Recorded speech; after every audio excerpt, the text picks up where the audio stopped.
European union की तरफ से एक स्टेटमेंट है, statement by the high representative on behalf of the European union on the general election. India में एक chip manufacturing plant in India, जो कि इजराइल प्रपोजल दे रहा है इंडिया को, जो कि $8 बिलियन चिप प्लांट अब इंडिया में लगाया जाएगा। बात करनी है कि रूस और अमेरिका दोनों मुखालिफ मुल्क हैं, दोनों दुश्मन मुल्क हैं, दोनों के भारत के साथ दिफाही मुआहदे हो गए हैं, बड़े मेजर एग्रीमेंट है अमेरिका के साथ। पिछले इलेक्शंस तक इंटरनेशनल कम्युनिटी ने इस तरह रिएक्ट नहीं किया था जब जिस तरह वो आज कर रहे हैं। मसलन इंग्लैंड का ऑफिशियल जो रिजर्वेशंस आई हैं, यूएसए की जानिब से उनके तर्जुमान ने ऑफिशियल रिजर्वेशंस का, ये एक तो हमें समझने की जरूरत है कि ये एक ट्रस्ट है जो उनके ऊपर दुनिया करे, और ये सिर्फ यूरोप नहीं कर रहा, मिडिल ईस्ट। अभी शेख ज़ैद साहब आए थे, $86 बिलियन की इन्वेस्टमेंट का उन्होंने कहा था। कराची एक ऐसी जगह है जो कि हब है रॉ की एक्टिविटीज का। गैर मुल्की जो एजेंसी है यहाँ की भारत की, उसका जो हब है वो कराची है। ऑस्ट्रेलिया और यूरोपियन कंट्री सारे ही, जर्मनी से लेके आप चलते जाएं, तो ये पाकिस्तान की जमहूरियत के लिए और पाकिस्तान में सिस्टम के लिए कोई अच्छा शगुन नहीं है। एक तो ये कि $8 बिलियन ये जाते खुद एक बड़ी अमाउंट है और बहुत बड़ी इन्वेस्टमेंट है, लेकिन उसके साथ ये कि चिप मैन्युफैक्चरिंग प्लांट, इसकी अपनी ही अलग इंपॉर्टेंस है इंडिया के लिए। एक इलेक्शन 8 फरवरी को हुआ है और दूसरा इलेक्शन 9 फरवरी को हुआ है, तो अवाम ने अब किस इलेक्शन को मानना है? आरओ ऑफिसेस का उन्होंने घिराव किया हुआ है, उन्होंने सड़कों के ऊपर आके जो है वो धरना दिया हुआ है, और वो क्यों कर रहे हैं? वो कह रहे हैं कि हमें हमारे वोट का हक वापस किया जाए। इंडिया के प्राइम मिनिस्टर नरेंद्र मोदी साहब वो ये चाहते हैं कि इंडिया को जो चिप मैन्युफैक्चरिंग हब बना दिया जाए।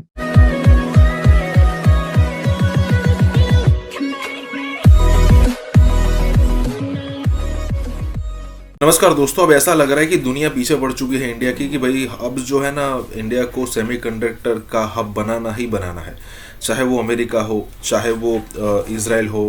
क्योंकि देखिए, सबको पता है कि फिलहाल जो मोनोपोली है ना वो ताइवान की है, और मान लीजिए कि अगर ताइवान और चाइना का युद्ध होता है तो पूरी दुनिया में सेमीकंडक्टर सप्लाई होना बंद हो जाएंगे, और ऐसी सिचुएशन में इलेक्ट्रॉनिक्स आइटम जो भी होगी उस पर रोक लग जाएगी। पिछले दिनों कोरोना वाली जो सिचुएशन थी उसमें भी यही हुआ था कि भाई ठीक तरीके से सेमीकंडक्टर का सप्लाई नहीं होने के कारण कई सारी इलेक्ट्रॉनिक आइटम थी, उसमें डिमांड के सामने सप्लाई नहीं थी और चीज़ों के प्राइजेस बहुत ज़्यादा बढ़ गए थे। तो ऐसी सिचुएशन में इवन ताइवान भी चाहता है कि इंडिया में अच्छा खासा इन्वेस्टमेंट करके सेमीकंडक्टर के ज़रिए वो दुनिया को सप्लाई करे सेमीकंडक्टर्स। तो यहाँ पर यही बात हो रही है कि इजराइल तकरीबन $8 बिलियन होता है, तकरीबन 64 to 65,000 करोड़ रुपए, इतना सारा इन्वेस्टमेंट करके वो भी चाहते हैं। अब देखिए, एक फैक्ट्री लगने की यहाँ पर देरी है और उसके बाद सब कुछ यहाँ पर सही होने वाला है। इसी के साथ ये वीडियो शुरू करते हैं, और हाँ दोस्तों, हमें सुपर चैट के माध्यम से सपोर्ट करना ना भूलें। इंडिया में एक chip manufacturing plant in India, जो कि इजराइल प्रपोजल दे रहा है इंडिया को, और इजराइल की एक कंपनी की तरफ से प्रपोजल सबमिट किया गया है इंडिया में, जो कि $8 बिलियन चिप प्लांट अब इंडिया में लगाया जाएगा इजराइल की तरफ से। ये खबर आ रही है, और इसमें यह है कि टावर सेमीकंडक्टर लिमिटेड वो ये चाहती है कि ऐसे कोई काम किया जाए और $8 बिलियन इन्वेस्टमेंट इंडिया में करना चाहती है ये कंपनी इजराइल की, जो कि सेमीकंडक्टर बनाने वाली टावर कंपनी है। और उसमें जो डिटेल्स हैं वो ये हैं कि 65 नैनोमीटर एंड 40 नैनोमीटर चिप्स, और काफी इसके अंदर डिटेल्स मौजूद है क्या क्या। अच्छा, अभी तक ये है कि इसमें कंपनी ने इंडियाज आईटी मिनिस्ट्री जो है उसको ये सबमिट किया है, लेकिन उस तरफ से कोई जवाब नहीं दिया गया अभी। लेकिन ये एक बड़ी डेवलपमेंट और बहुत बड़ी इन्वेस्टमेंट है, $8 बिलियन के चिप मैन्युफैक्चरिंग प्लांट। एक तो ये कि $8 बिलियन ये जाते खुद एक बड़ी अमाउंट है और बहुत बड़ी इन्वेस्टमेंट है, लेकिन उसके साथ ये कि चिप मैन्युफैक्चरिंग प्लांट, इसकी अपनी ही अलग इंपॉर्टेंस है इंडिया के लिए। अगर आप जानते हो इसकी हिस्ट्री, हम पहले भी इसके ऊपर बात कर चुके हैं, और कहा यह जाता है कि इंडिया के प्राइम मिनिस्टर नरेंद्र मोदी साहब वो ये चाहते हैं कि इंडिया को जो चिप मैन्युफैक्चरिंग हब बना दिया जाए। और मैं देख रही थी कि इस सिलसिले में द न्यूयॉर्क टाइम्स में एक रिपोर्ट भी पब्लिश हुई जिसमें उनका कहना है कि Modi wants to make India a chip making super power. Modi wants to make India a chip making super power, ये कहना है न्यूयॉर्क टाइम्स का। अच्छा, उसमें उनका कहना यह है कि जो इंडिया गवर्नमेंट है वो ऐसी जो seizing on the world desire to reduce reliance on China and is offering billions to build an entire semiconductor ecosystem on vast empty plots। तो इसमें जाहिर है कि रिपोर्ट अगर हम इसके ऊपर बात शुरू करेंगे तो बहुत सारी चीजें इसके अंदर मौजूद है जो बताई गई हैं इसके अंदर। लेकिन देखिए, इसमें ये कोई पहली इन्वेस्टमेंट तो है नहीं। मतलब इंडिया में तो आए रोज इन्वेस्टमेंट हो रही है ना, और होती रहती है, कोई ऐसी बात नहीं है। लेकिन $8 बिलियन का अब इजराइल की तरफ से ये इन्वेस्टमेंट आना और मैन्युफैक्चरिंग हब बनाना, चिप प्लांट्स वहां पर लगाना, इस सिलसिले में इंडिया इससे पहले और भी जो काम कर चुका है, उस सिलसिले में इंडिया ने अपनी तरफ से भी जो है वो $10 बिलियन इंसेंटिव्स जो है टू द इंडस्ट्री, और यही चिप मेकिंग प्लांट जो है इसके लिए वो पहले ही मख्तस कर चुके हैं। On the conduct of election कुछ बातें कहना और आपके सामने पेश करना ज़रूरी है।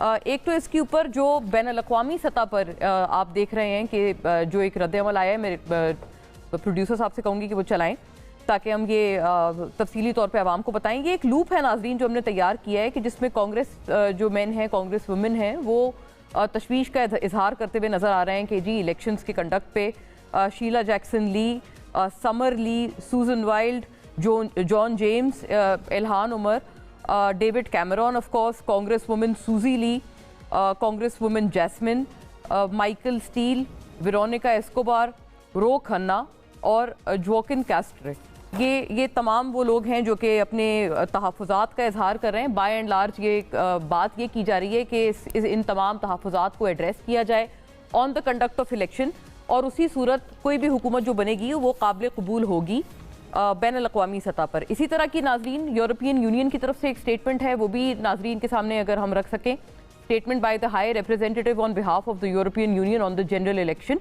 उसमें भी इसी तरह की बातें, इसका जो लुब्बे-लुबाब है पूरी स्टेटमेंट का यही है कि, और जो इंटरनेट की आउटेज थी उसके ऊपर भी कंसर्न्स का इजहार किया गया है, और फिर ये भी कहा गया है कि ये तमाम तर चीज़ें यूरोपियन यूनियन का चूँकि पाकिस्तान स्ट्रेटेजिक पार्टनर है, तो ये तमाम तर चीज़ें जो हैं वो इनको देखा जाए और इन कंसर्न्स को एड्रेस किया जाए। आखिरी लाइन सिर्फ पढ़ देती हूँ एक मजीद क्लैरिटी के लिए कि जी we encourage Pakistan to continue reforms in the areas of human rights, good governance as well as labour rights and environmental standards. RO offices का उन्होंने घिराव किया हुआ है, उन्होंने सड़कों के ऊपर आके जो है वो धरना दिया हुआ है, और वो क्यों कर रहे हैं? वो कह रहे हैं कि हमें हमारे वोट का हक वापस किया जाए।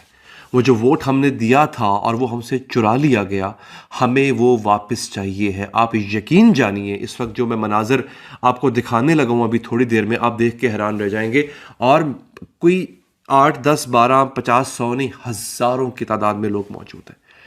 उन्होंने आरोज़ के दफातर का घिराव किया हुआ है, और बाज़ जगहों पे जहाँ पे अभी रिज़ल्ट आना बाकी है या जहाँ पर रिकाउंटिंग दोबारा गिनती हो रही है, वहाँ पे घिराव किया हुआ है कि कोई रद्दोबदल ना हो। इतना बड़ा हंगामा इस वक्त चल रहा है पाकिस्तान के अंदर। दोस्तों, बाज़ लोगों का, मुबस्सरीन का ये कहना है कि इन्होंने धांधली कर तो ली,